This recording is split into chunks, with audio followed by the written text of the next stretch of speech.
With building a high horsepower Audi, not only is the engine important, but the suspension and the brakes are also just as important.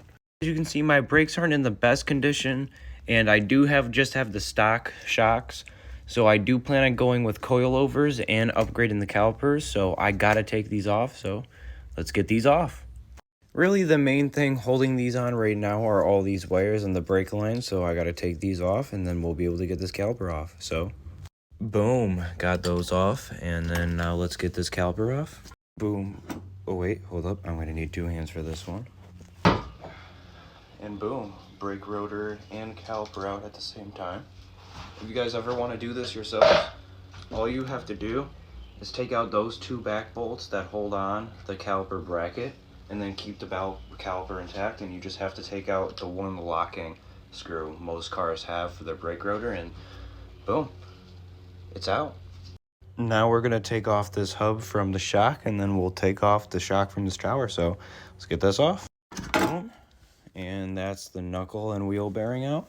And then we'll move straight to getting the shock out. And that's the shock out. This is a deadly weapon, so I'm not gonna have it on my lap for long. I'm gonna disconnect this sensor so it's not connected to the subframe. Then I'm gonna switch to the other side. Got this side completely taken apart. Now for the rest, we need to disconnect the steering rack from right here. And then all we have to do is take out these bolts at the bottom of the subframe.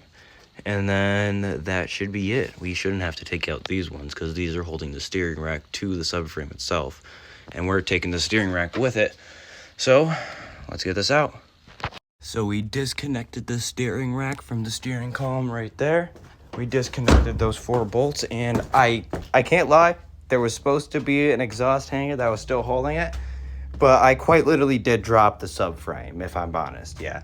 So this exhaust hanger was actually attached to absolutely nothing, and that was supposed to hold it down, and then I was going to lower the car. But, you know, the subframe's out, you know, got it out of the way. Yeah. Now we're going to tear it down, rust-proof, and clean the subframe, and then get this ready to be put back on. Replace all the bushings, get some poly bushies in there, maybe do some new control arms while I'm at it, but I'll probably just keep those and maybe replace the bushings inside them and clean those up as well. Hope you guys enjoyed this video, and stay tuned for more. There's a lot coming to this car, and got a lot to do still.